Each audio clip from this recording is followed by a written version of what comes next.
dice que, en una de las atracciones más famosas de Disney, la de Piratas del Caribe, hubo un tiempo en el que los esqueletos que adornaban la escenografía eran reales. Sí, escuchaste bien. Huesos humanos auténticos. Según ex trabajadores del parque, algunos de los esqueletos que aparecían en la atracción fueron donados por universidades de medicina. En aquel entonces, la tecnología no permitía fabricar réplicas tan realistas como las de hoy en día, así que, ¿qué mejor que usar huesos de verdad para lograr ese efecto tétrico? Por supuesto, no todos los esqueletos eran reales. Pero algunos sí lo fueron. Estaban perfectamente armados y colocados en rincones estratégicos de la atracción, sentados junto a barriles, apoyados contra las paredes o colgados como advertencia para otros piratas. Hoy en día, Disney asegura que todos los restos humanos fueron retirados hace años y reemplazados por réplicas artificiales. Pero hay quienes creen que aún queda algún que otro hueso olvidado entre los decorados. Y si eso es cierto o no, solo lo saben ellos.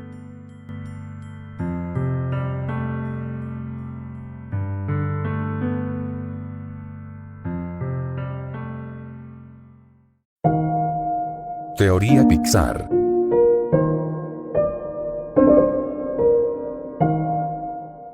Hay una teoría que lleva años circulando por internet, una que ha capturado la imaginación de muchos fans. La idea de que todas las películas de Pixar ocurren en el mismo universo, solo que en épocas diferentes. Desde Valiente hasta Wall-E, pasando por Los Increíbles, Buscando a Nemo o Monsters Incorporated, todo formaría parte de una misma línea temporal conectada. Suena interesante, ¿verdad? Pero si lo analizamos bien, no todo encaja tan fácilmente. Esta teoría, aunque creativa, se siente muy forzada. Para que tenga sentido, hay que buscar conexiones demasiado rebuscadas entre historias que, en realidad, fueron creadas por diferentes directores, con intenciones distintas, y en contextos completamente separados. Hay quienes intentan justificarlo todo con pequeños detalles, como un logo en una caja, una empresa en común o una simple coincidencia en el fondo de una escena. Pero unir universos enteros basándose en easter eggs o guiños no siempre es tan sólido como parece. En resumen, sí, es una teoría divertida, y vale la pena conocerla. Pero de ahí a creer que Pixar planeó una gran historia interconectada desde el inicio. Eso ya es otra cosa.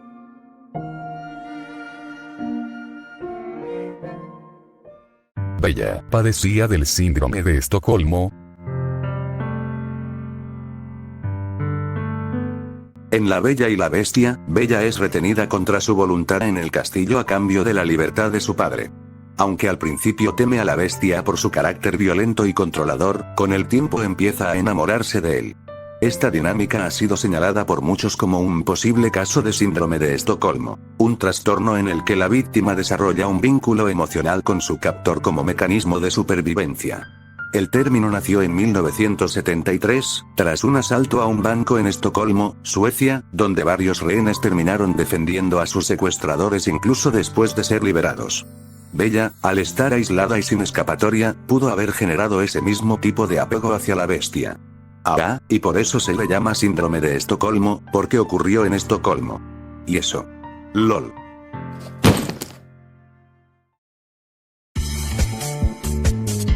Casos, La princesa y el sapo.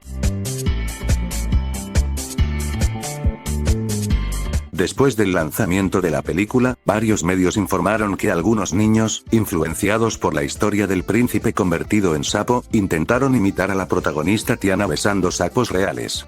No fue un fenómeno masivo, pero sí hubo varios casos reportados.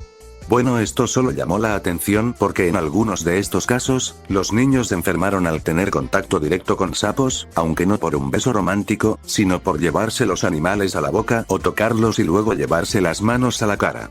Los sapos, especialmente los del género bufo, comunes en América, pueden segregar sustancias tóxicas en su piel, como la bufotoxina, que pueden provocar náuseas, vómitos, irritación en la piel o en los ojos en casos más graves, que por suerte fue muy poco, problemas cardíacos o alucinaciones.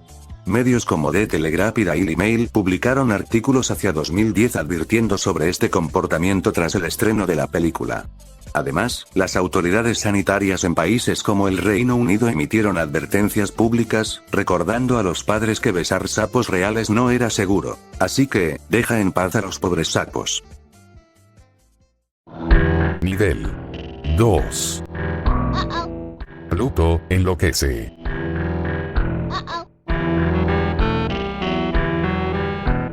Uno de los vídeos que se hizo viral allá por el 2007 mostraba una escena bastante extraña y perturbadora. Un personaje disfrazado de Pluto persiguiendo a un niño mientras este gritaba aterrado.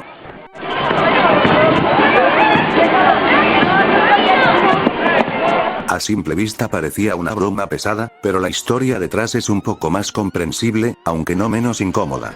Resulta que ese niño llevaba horas molestando al pobre Pluto, y claro, dentro del traje hay una persona real, un trabajador que seguramente ya estaba al límite. El calor sofocante de la temporada, sumado al cansancio y al fastidio, lo empujaron a perder la paciencia y comenzar a perseguir al chico por el parque. Finalmente, una mujer intervino, deteniéndolo y regañándolo. En ese momento, el Pluto se notaba visiblemente molesto. Según se comenta, después de ese incidente, el trabajador fue despedido. Pero esta no es la única historia extraña que involucra a empleados disfrazados. Otro trabajador contó que mientras estaba desempeñando su rol, comenzó a sentirse muy mal físicamente. Y como en Disney está totalmente prohibido quitarse la botarga en público, porque eso rompería la magia, no le quedó otra opción que vomitar dentro del traje. Sí, adentro. Tuvo que aguantar así hasta poder salir de la multitud. Les advierten que si se sacan el disfraz frente al público, automáticamente son despedidos.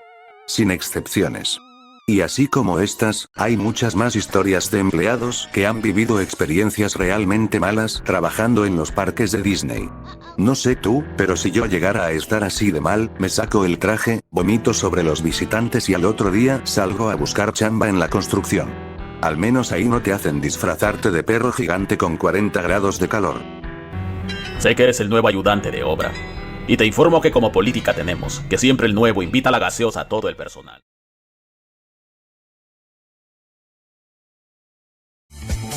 La cárcel de Disney. Disney tiene lo que se conoce como centros de detención temporal, repartidos en sus parques temáticos. No son cárceles como tal, no tienen barrotes ni guardias armados, pero funcionan como pequeñas salas de retención donde llevan a quienes rompen las reglas. Gente que roba, se emborracha, arma peleas o simplemente se comporta de forma peligrosa o inapropiada. Es algo así como cuando te portabas mal en la escuela y te mandaban a la dirección, pero con orejas de Mickey vigilándote. No existen fotos oficiales de estos lugares, porque Disney cuida su imagen como si fuera oro, pero varios ex empleados los han descrito. Se trata de cuartos simples, sin ventanas, con un par de sillas, un escritorio y cámaras de seguridad. Están escondidos del público, obviamente, para que nadie sepa que justo debajo de la magia hay disciplina. La persona que es llevada a una de estas salas puede quedarse ahí hasta que llegue la policía, o bien ser expulsada del parque. Esto lo decide el cuerpo de seguridad interna del lugar, llamado Disney Security. Ellos trabajan en conjunto con la policía local y son quienes determinan cuando un visitante pasó de ser divertido a convertirse en un problema. Algunos influencers incluso han contado que fueron llevados a esta especie de cárcel mágica por hacer bromas pesadas o grabar en zonas prohibidas. En casos más graves, como acoso o violencia, ya no se quedan en Disney. Directamente salen escoltados, pero hacia una comisaría de verdad. Yo, sinceramente, pensaba que era algo más cinematográfico. Como que hacías una pendejada, salías corriendo creyendo que te habías escapado, y de la nada aparecía un Mickey Mouse sombrío, te tapaba la boca y te desmayabas. Y cuando despertabas, estabas atado en un estacionamiento vacío, con Mickey de espaldas, bate en mano, girando lentamente la cabeza y diciéndote, aquí te voy a dar tu cariñosito. Pero no, al final resulta que es un cuarto aburrido con una silla incómoda y un tipo rellenando formularios.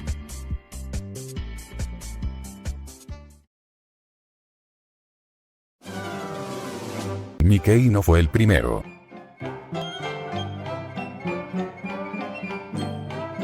Antes de que existiera Mickey Mouse, Walt Disney y su equipo habían creado un personaje llamado Oswald the Lucky Rabbit, Oswaldo el Conejo Afortunado, en 1927. Oswald fue uno de los primeros personajes animados exitosos de Disney, pero en 1928, Disney perdió los derechos del personaje a manos de Universal, el estudio que distribuía los cortos. Tras esta pérdida, Walt Disney decidió crear un nuevo personaje para no depender de otros estudios. Así nació Mickey Mouse, diseñado por VI Works y con la voz original del propio Walt Disney. Mickey se convirtió rápidamente en un fenómeno, eclipsando a Oswald por completo. Años más tarde, en 2006, Disney recuperó los derechos de Oswald, quien ha vuelto a aparecer en algunos videojuegos y productos, aunque nunca con la misma fama que Mickey. Donald, el pato nazi.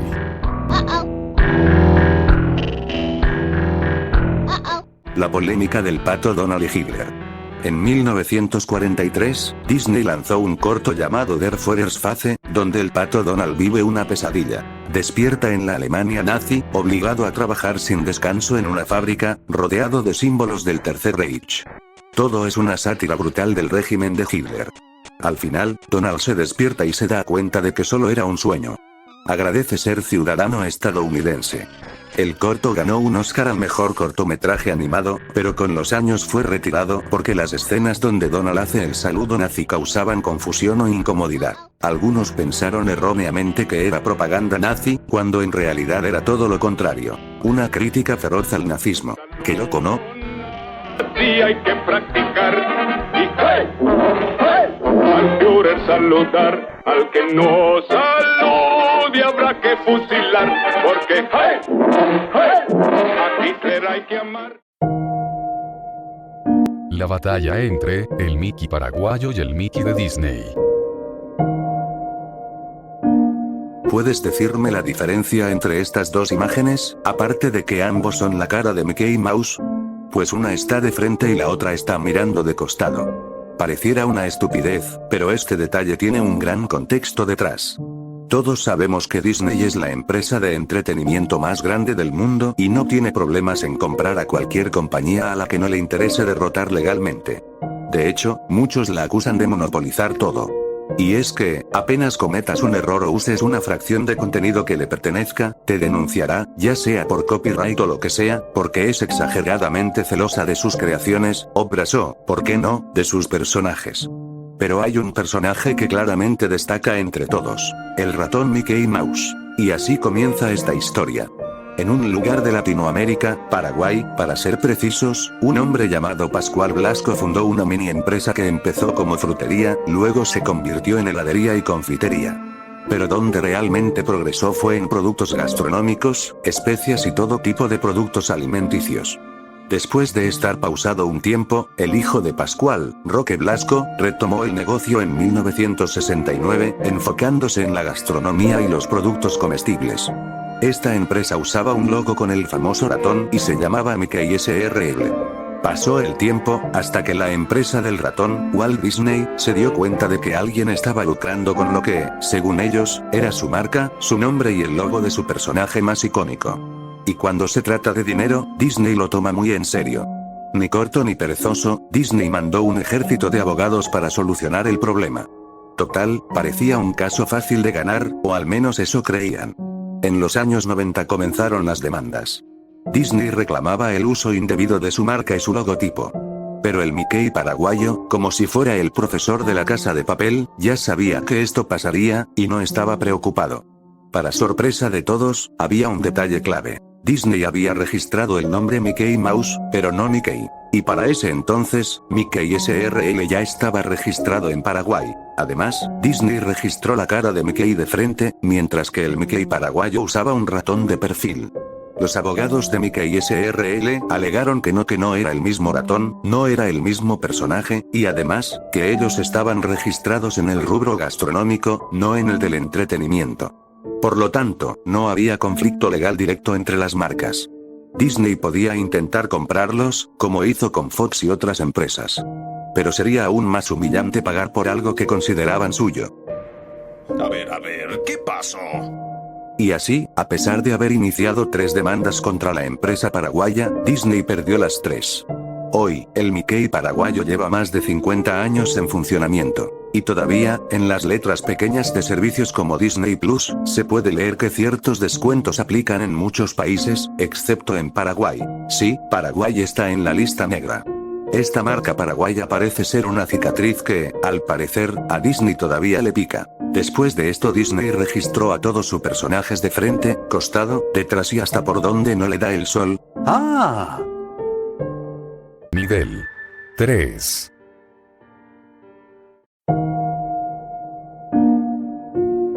La película prohibida de Disney. Escape from Tomorrow, 2013, a huevo sí, es exactamente como lo sospechas. Se grabó casi toda dentro de los parques de Disney, sin ningún tipo de permiso.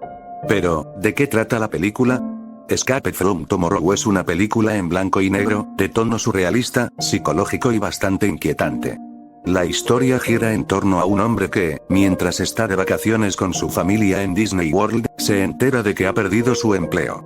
A partir de ahí, su percepción de la realidad comienza a desmoronarse, mezclando paranoia, conspiraciones, niñas misteriosas y elementos perturbadores dentro del ambiente idealizado del parque. No soy Farid para resumir películas, pero en resumen, lo que debería ser un viaje mágico, se convierte en una especie de pesadilla psicodélica ambientada en el lugar más feliz del mundo. ¿Cómo demonios la grabaron dentro de Disney? Aquí se viene lo chido. El director, Randy Moore, ideó todo en secreto. Usaron cámaras reflex digitales, como las que usan los turistas, y grabaron en Disney World, Florida, y Disneyland, California. Los actores y el equipo de producción se disfrazaban de visitantes comunes. El guión lo llevaban en sus teléfonos, para que no pareciera sospechoso. Grababan escenas completas frente a atracciones reales como It's a Small World, Space Mountain, Cinderella Castle, etc. Incluso grabaron escenas en los baños del parque, lo que fue uno de los detalles más polémicos. Y eso, engañaron por completo a la seguridad de Disney. Sí, ya sé que te estarás preguntando si Disney los demandó, increíblemente, no. Muchos esperaban que Disney tomara acciones legales, pero probablemente evitaron hacerlo para no dar más visibilidad a la película.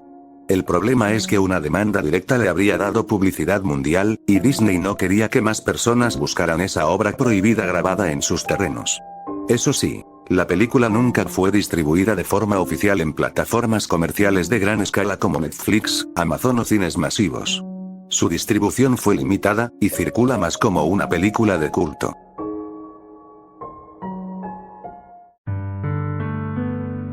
Personajes sin papás. ¿Por qué los personajes de Disney no tienen madre? Una teoría tan triste como posible. Corría el año 1938. Walt Disney estaba en la cima. Había revolucionado la industria de la animación con Blancanieves y los 7 enanitos y el éxito parecía no tener límites. Para celebrar su éxito, quiso hacer algo especial, le compró a sus padres una casa nueva en California, un hogar modesto, pero cálido, donde pudieran disfrutar sus últimos años con tranquilidad. Pero el regalo, aquel noble gesto, terminó en tragedia. Apenas unos días después de mudarse, su madre, Flora Disney, comenzó a sentirse mal. Dolores de cabeza, dificultad para respirar, nadie lo entendía. Nadie sabía qué estaba ocurriendo, hasta que fue demasiado tarde. La casa tenía una fuga de monóxido de carbono en el sistema de calefacción. Nadie lo notó a tiempo. Flora murió asfixiada en su propio hogar, el hogar que su hijo le había regalado. Walt quedó devastado, y lo más inquietante fue que nunca habló del tema. No dio entrevistas. Ni hizo declaraciones. Simplemente, se refugió en su trabajo. En sus mundos de fantasía. En su animación. Pero el dolor, dicen, se coló en sus historias. Y así nace una teoría tan curiosa como triste. La ausencia de madres en los personajes de Disney no es casualidad. Es un reflejo de su pérdida. Piensa en ello. Bambi ve morir a su madre. Ariel, Bella, Aladín, Elsa y Anna, incluso Blancanieves, todos crecieron sin figura materna. Dumbo queda solo, con su madre encerrada. Pinocho busca desesperadamente una figura que lo cuide, que lo guíe. ¿Coincidencia? No lo creo, pero hay quienes creen que, consciente o inconscientemente, Walt proyectó su dolor a través de sus personajes. ¡Corre! ¡Corre más, Bambi! ¡No voltees! ¡Más rápido, sí! ¡Mami! ¡Mamita, ¿dónde estás? Tu madre no podrá venir ya más. Walt Disney, agente de la CIA. Algunos investigadores y documentos desclasificados han sugerido que Walt Disney pudo haber tenido conexiones más profundas con el gobierno de los Estados Unidos, específicamente con la CIA. Todo empieza en los años 40, cuando Disney ya era una figura reconocida en Hollywood. En esa época, el gobierno estadounidense, a través de distintas agencias, utilizaba a los medios de comunicación, el cine y la animación como herramientas de propaganda y control ideológico. Disney colaboró activamente con el gobierno durante la Segunda Guerra Mundial, produciendo cortos educativos y propagandísticos financiados por el Departamento del Tesoro y el Ejército. Esta colaboración no es un secreto, fue pública, directa y documentada. Pero lo que genera más suspicacia es lo que ocurrió después. En los años 50, Walt Disney fue uno de los pocos civiles en recibir un pase especial para volar sobre el Área 51, una zona militar ultra secreta. Además, su parque Disneyland, que se inauguró en 1955, fue construido con una facilidad llamativa en cuanto a permisos, licencias y adquisición de terrenos, algo poco común para una empresa privada en aquella época. Algunos teóricos creen que Disney recibió ayuda del gobierno para convertir Disneyland en un experimento social, una especie de microciudad donde se podía observar y analizar el comportamiento humano en un entorno perfecto y artificial. Lo más llamativo llega cuando se menciona a Operation Mockingbird, un programa real de la CIA que consistía en infiltrar y controlar medios de comunicación para manipular la opinión pública. Aunque no hay pruebas directas de que Disney estuviera oficialmente involucrado, varios de sus antiguos colaboradores y ejecutivos tenían conexiones con agencias gubernamentales. Incluso Roy Disney, el hermano de Walt, tuvo contacto con figuras clave en la política y el espionaje de la época. Algunos documentos desclasificados también sugieren que Walt Disney fue considerado amigable y cooperativo con el FBI, al punto de que J. Edgar Hoover lo nombró como informante voluntario. Según archivos revelados, Disney proporcionaba información sobre trabajadores de Hollywood sospechosos de simpatizar con ideas comunistas durante la llamada caza de brujas. A cambio, obtuvo favores relacionados con permisos de construcción, vigilancia en sus parques y hasta protección de su imagen. Era un agente encubierto de la CIA. Qué sé yo, pero sí hay una red de colaboraciones, favores y coincidencias que despiertan preguntas legítimas. Walt Disney no solo construyó un imperio del entretenimiento, también supo moverse entre las sombras del poder político y militar de su tiempo. El verde que oculta todo.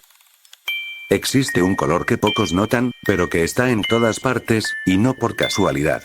Se le conoce como el verde invisible, un tono específico que Disney y otras compañías utilizan para hacer que objetos desaparezcan ante tus ojos, sin que te des cuenta. No se trata de magia, sino de una estrategia visual. Este tono de verde se mezcla también con el entorno que tu mente simplemente lo ignora. Se usa para ocultar puertas, estructuras o incluso mecanismos en parques temáticos, haciendo que lo artificial se vuelva invisible para el espectador. No es un truco nuevo, pero sí uno muy efectivo. Un engaño silencioso, diseñado para que veas lo que ellos quieren, y no lo que está realmente ahí. Mensajes sexuales en Disney. Mensajes sexuales en la película animada de El Rey León. En las animaciones de Disney suele haber mensajes ocultos.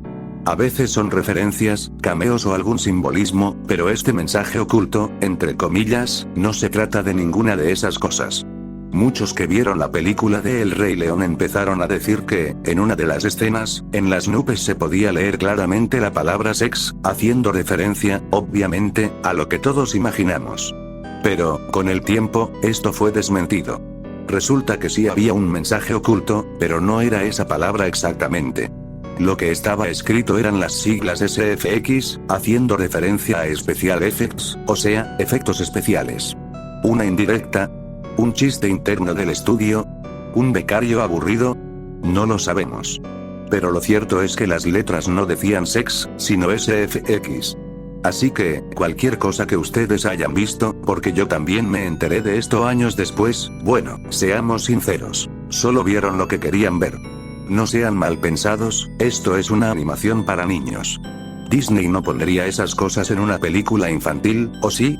Bueno, tal vez sí, porque esta vez sí lo hicieron y mucha gente se dio cuenta de eso. Sí, agregaron no un texto o alguna referencia, sino una imagen sexual, en una animación para niños XD, espérate, ahí te cuento bien. La película en cuestión es Bernardo y Bianca de Rescuers, 1977. ¿Qué pasó exactamente?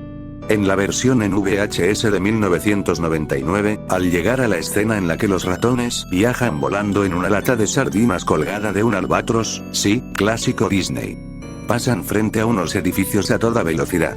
Si pausas en el fotograma exacto, se puede ver, en una de las ventanas, la imagen de una mujer desnuda. Esta imagen no tiene ningún sentido dentro del contexto de la película y, claramente, no fue colocada por accidente. ¿Qué hizo Disney? Cuando esto se descubrió, Disney retiró del mercado más de 3 millones de copias de la película en VHS para evitar la polémica. Luego relanzaron la película ya con ese fotograma eliminado. ¿Cómo llegó esa imagen ahí? Aunque nunca se dio una explicación oficial detallada, se cree que alguien del equipo de producción o animación insertó esa imagen de forma intencional como una especie de broma interna, que claramente se les fue de las manos. Bueno, así es, todo está resuelto, pero, tengo otra gran pregunta, ¿quién será la mujer que aparece en ese fotograma? Digo, alguien debe de ser, porque en esos tiempos no existía la inteligencia artificial como para crear una imagen, esa foto la sacaron de algún lugar, pero bueno, eso ya es tarea para la casa. Si el lunes no vienen con el nombre de la chica, no entran a clases. XD. Finales verdaderos de las historias.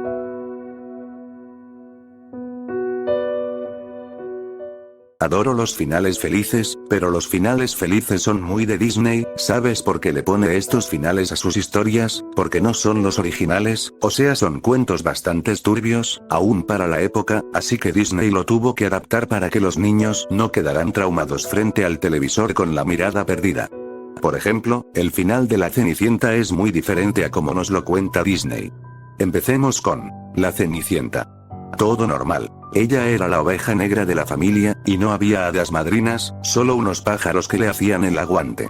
Cenicienta estaba encerrada, pero logra escapar una noche para cumplir su sueño de ir a la fiesta. Así que el pájaro le consigue un vestido lujoso para poder asistir. El príncipe baila con ella y se enamora a primera vista. Luego, la Cenicienta escapa de la fiesta, dejando caer un zapato que, ojo, era de oro, no de cristal. Digo, siempre me pareció muy peligroso un zapato de cristal. Imagina si corres y se rompe. Te va a cortar. Una vez a mí me cortó una botella rota en el talón y casi me desviví. Pero no nos desviemos de la conversación, el galán ve dónde entró ella y luego declara que se casará con quien le quede el zapato de oro. Al escuchar esto, la madrastra de Cenicienta rápidamente obliga a sus hijas a probárselo. Ellas agarran el zapato y se lo prueban, pero mala suerte, son un poco patonas. No tanto como Bob Patiño, pero no tenían el pie de Cenicienta. A esto, la madrastra les dice que se corten el dedo pulgar con un objeto filoso. Una de las hijas se lo corta con los ojos cerrados, y el zapato le calza como anillo al dedo. Monta con el príncipe y se van en su caballo, hasta que por el camino estos pájaros, amigos de Cenicienta, la descubren, porque el zapato se llenaba de sangre. El príncipe la devuelve y prueba el zapato con la otra hermanastra.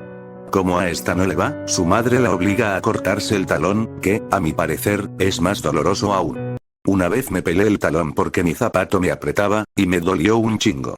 Bueno, acto seguido, la otra hija monta en el caballo, y estos pájaros la descubren de nuevo por el camino. El príncipe, otra vez, la devuelve. Ahí es cuando Cenicienta se prueba el zapato, y le va. Se casan, y cuando la madrastra llega con sus hijastras, bueno, estos pájaros les sacan los ojos. Bueno, tal vez la versión de Disney es mejor. Se agradece que tenga un trauma de infancia menos. Aquí va otra, olvida todo lo que crees saber sobre la Bella Durmiente. Su nombre real era Thalía, y su historia no es un cuento de hadas.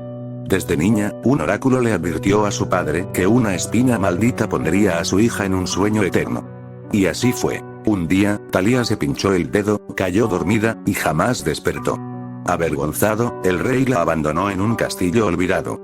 Años después, otro rey la encontró, pensó que solo dormía, y le hizo suya sin consentimiento, o sea, se aprovechó de ella mientras seguía inconsciente.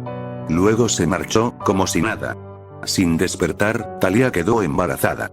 Dio a luz a mellizos con ayuda de un hada. Uno de los bebés, buscando el pecho de su madre, succionó su dedo, y así, sin querer, extrajo la espina y la despertó.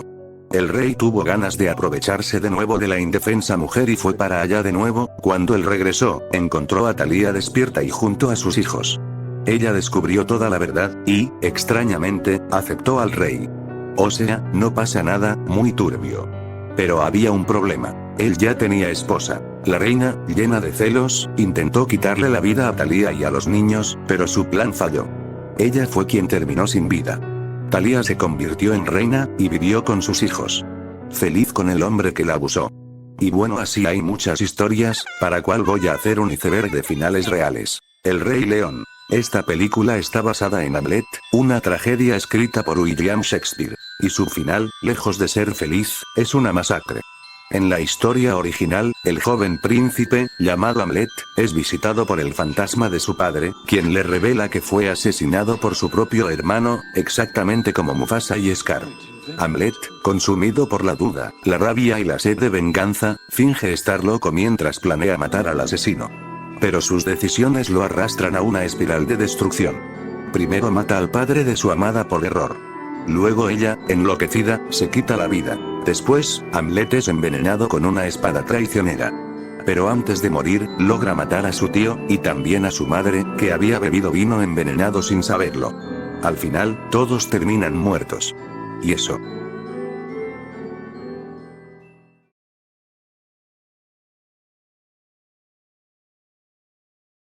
Walt Disney, congelado.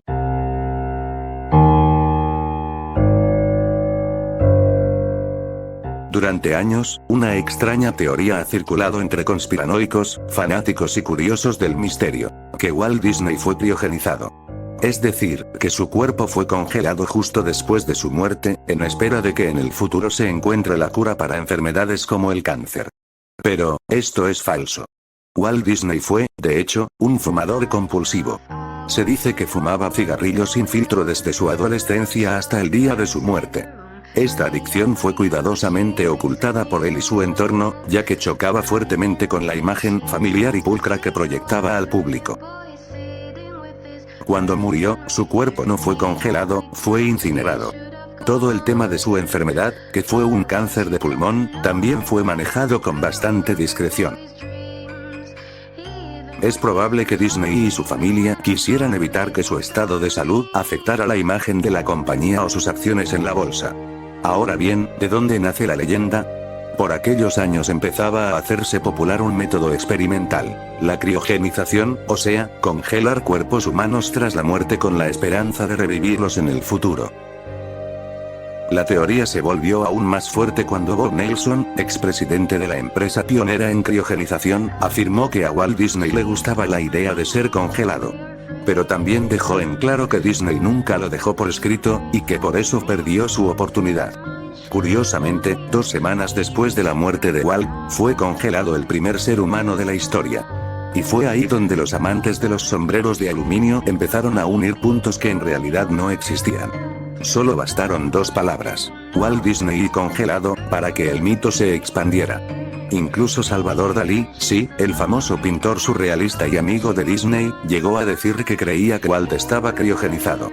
La familia de Disney tuvo que salir públicamente a desmentir el rumor, pero ya era demasiado tarde. La conspiración había nacido, y desde entonces, no ha dejado de circular. Limpieza EPA.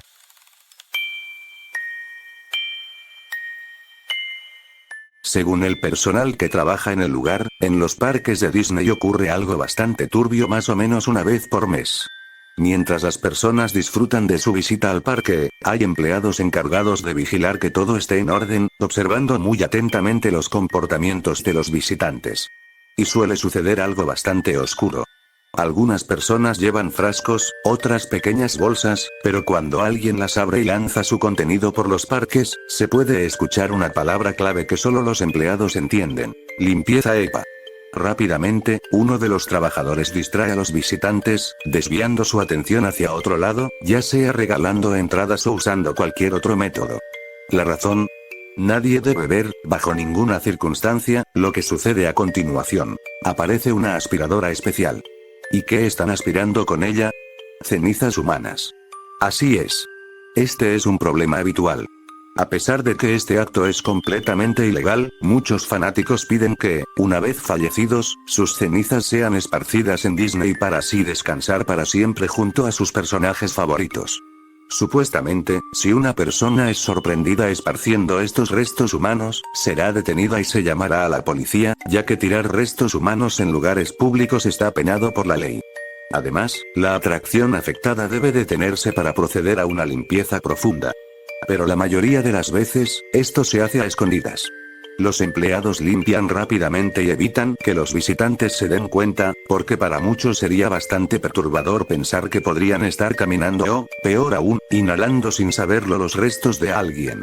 Así que ya sabes, si ves algún polvo gris por el suelo, no lo andes tocando como un detective de televisión. Nivel 5. Documental de los Lenin. En 1958, Walt Disney Productions estrenó el documental Infierno Blanco, una producción sobre la naturaleza dirigida por James Algar. La película se rodó en Canadá y recibió excelentes críticas, tantas, que ganó el Oscar al mejor documental en 1959. También obtuvo el Oso de Oro al mejor documental en el Festival Internacional de Cine de Berlín ese mismo año, y una nominación al BAFTA como mejor documental en 1960. Todo parecía una obra maravillosa. El documental abordaba un mito bastante extendido, que los lemmings, una vez alcanzada su madurez y tras reproducirse, se suicidaban en masa saltando por acantilados. Hasta entonces, muchos especialistas habían observado a estos animales sin detectar tal comportamiento. Sin embargo, en Infierno Blanco, los lemmings aparecen haciendo exactamente eso, lanzándose al vacío. Así, el documental dio por cierta esa leyenda, popularizando la idea del suicidio colectivo de estos pequeños roedores. Pero la verdad salió a la luz en 1982, gracias al programa canadiense The Fifth Estate, que denunció públicamente el montaje y el maltrato animal involucrado. Uno de los camarógrafos reveló que todo había sido una mentira.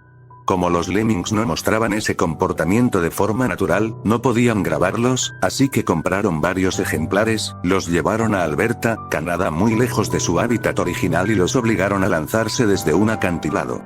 Sí, exactamente lo que escuchaste. Los colocaban al borde, como en una escena de piratas donde hacen saltar a los prisioneros del barco. Y si no saltaban, los empujaban. De hecho, en las imágenes puede notarse cómo los animales intentan no caer, pero al no tener de dónde agarrarse, terminaban desplomándose al vacío. Disney intentó borrar todo rastro de este documental, y hasta el día de hoy es muy difícil conseguirlo. Aún así, en YouTube pueden encontrarse algunos fragmentos sueltos. Es uno de esos datos que Disney no quiere que sepas, porque muestra una de sus caras más oscuras. De hecho, hay referencias ocultas a este caso en algunas películas. Un ejemplo claro está en Los Pingüinos de Madagascar, donde DreamWorks lanza una crítica directa. Unos personajes graban un documental sobre pingüinos y, en cierto momento, uno de ellos da la orden de ayudarlos a saltar, con un empujón hacia el acantilado. Y que si caen al precipicio, seguro morirá. Gunther, dales un empujón. Guiándonos de voz. ¡Así me gusta! Tragedias. A simple vista, uno pensaría que un lugar como este, diseñado para la fantasía y la felicidad, estaría completamente libre de momentos aterradores. Digámoslo así. La realidad es otra. Muchas de las estrictas medidas de seguridad que hoy existen en estos parques, no surgieron por precaución, sino por tragedias. Casos tan impactantes que dejaron cicatrices invisibles en el mundo del entretenimiento. A continuación, conocerás algunos de los sucesos más sombríos ocurridos en el lugar más feliz del mundo. Marcelo Torres tenía solo 22 años cuando cumplió uno de sus sueños: visitar Disney World. Como muchos, creía que ese parque era sinónimo de magia y momentos inolvidables. Y lo fue, aunque por razones que nadie habría deseado. Subió emocionado a una de las atracciones más populares del parque, el tren de la Gran Montaña de los Truenos, una montaña rusa ambientada en el Viejo Oeste, con locomotoras antiguas que simulan atravesar cañones y túneles estrechos a toda velocidad. A toda velocidad. Lo que Marcelo no sabía era que ese viaje marcaría el final de su historia. Esa tarde, él se sentó en el primer vagón del tren, justo en la locomotora que lideraba todo el recorrido. Mientras el tren avanzaba con normalidad, algo salió muy mal. Una de las ruedas traseras de la locomotora presentó una falla crítica, trabándose de forma repentina justo antes de entrar a uno de los túneles más angostos del recorrido. La frenada fue tan brusca y repentina que desestabilizó el vehículo. La locomotora, al perder alineación con las vías, se levantó levemente lo suficiente como para quedar fuera de la estructura diseñada al milímetro. Y en un segundo fatal, todo el peso de los vagones que venían detrás impactó de lleno contra el primero. Marcelo quedó atrapado en el peor lugar posible. El golpe fue tan violento que no tuvo oportunidad de reaccionar. Además, la ayuda llegó tarde y los demás pasajeros, aún en estado de shock, permanecieron un largo rato viendo lo que quedaba de Marcelo Torres, fueron testigos de una escena desgarradora. Y aquellos que iban en los primeros vagones jamás olvidaron lo que vieron al abrir los ojos después del impacto. El parque cerró la atracción por meses. Dolly Young tenía 48 años y era madre. Durante sus vacaciones en Disney, decidió subir a una de las atracciones más emblemáticas del parque, la Matterhorn Bobsleds, una montaña rusa que simula un recorrido por los Alpes suizos, famosa por su velocidad y sus giros cerrados entre nieve artificial y túneles de piedra. Lo que debía ser una experiencia emocionante, se convirtió en una tragedia irreparable. Mientras el carrito ascendía por una de las pendientes más altas del recorrido, ocurrió lo impensado. El arnés de seguridad que debía mantener a Dolly sujeta se desprendió. En cuestión de segundos, fue lanzada al vacío desde una altura de más de 5 metros. Cayó justo sobre las vías en el peor momento. A gran velocidad, los carritos que venían detrás no pudieron frenar. Los pasajeros, atrapados en el recorrido, no pudieron hacer nada. Fueron testigos de un impacto que dejó al parque en completo silencio. La escena fue tan traumática que varios de ellos declararon que jamás podrían olvidar lo que vieron ese día. Los equipos de rescate y mantenimiento tardaron horas en desmontar partes de la estructura, rieles, andamios y secciones del recorrido, para poder recuperar todas las partes de la accidentada. El parque cerró la atracción por un largo periodo, y el caso de Dolly quedó registrado como uno de los incidentes más perturbadores de la historia de Disney. Otros casos oscuros también. La desaparición de Rebecca Coriam, el misterio en alta mar. Rebecca era una joven británica que trabajaba en un crucero de Disney en 2011. Un día simplemente desapareció en medio del mar. Las cámaras la captaron por última vez hablando por teléfono con evidente angustia. La versión oficial dijo que cayó por accidente, pero su familia asegura que Disney ocultó pruebas. El acceso a las cámaras fue limitado, no hubo una búsqueda exhaustiva, y hay reportes de que su tarjeta de crédito fue usada después de su desaparición. Algunos incluso dicen que fue víctima de algún miembro de la tripulación. El oscuro origen de los animadores culturales en Epcot. Durante muchos años, Disney empleó a jóvenes de distintas nacionalidades en su pabellón de World Showcase en Epcot, bajo un programa de intercambio cultural. Lo que pocos saben es que muchos de estos jóvenes trabajaban con sueldos mínimos, vivían en alojamientos compartidos en condiciones precarias y tenían cláusulas laborales abusivas. Algunos denunciaron acoso, explotación y vigilancia constante. Uno de los casos más polémicos fue el de una joven que fue forzada a seguir trabajando incluso tras una agresión, porque si abandonaba el programa, perdía su visa y era deportada. El caso del empleado que murió limpiando una atracción con químicos letales. En 2009, un empleado de mantenimiento murió en Disneyland París tras limpiar el decorado del paseo It's a Small World. Lo perturbador es que Disney no detuvo la atracción, y siguió funcionando como si nada mientras el cuerpo del trabajador aún estaba dentro del área de mantenimiento, oculto a la vista del público. La empresa fue multada por negligencia, ya que el hombre no tenía el equipo de protección necesario ni formación adecuada para manipular los productos químicos usados. Básicamente, murió trabajando en silencio y en vano. La demanda contra Disney por encubrimiento de abuso. En 2018, una familia presentó una demanda alegando que su hijo fue tocado inapropiadamente por un actor disfrazado dentro de uno de los parques. Lo más impactante no fue el acto en sí, aunque terrible, sino que la empresa habría intentado silenciar el caso, negociando un acuerdo económico antes de que el actor fuera denunciado penalmente. Se descubrió que otros casos similares habían sido manejados internamente, sin intervención legal, para proteger la imagen de la compañía. Esto dejó en evidencia un patrón preocupante de encubrimiento. El proceso enfermizo de selección de actores para personajes. Para interpretar a personajes como Blancanieves, Cenicienta o Peter Pan, Disney implementa un sistema casi obsesivo de selección, mediciones corporales milimétricas, pruebas de sonrisa forzada, caminatas programadas, pruebas psicológicas y despidos inmediatos por cosas mínimas.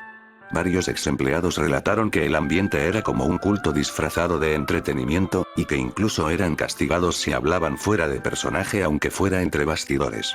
Uno contó que fue despedido por subir 3 kilos, otro porque se le cayó la peluca delante de un niño y rompió la ilusión. Si llegaste hasta aquí, muchas gracias por ver el video, pues me tomó tiempo y trabajo realizar, así que de corazón espero te haya gustado. Soy Yomitsu y hasta la próxima. Suscríbete y dale like.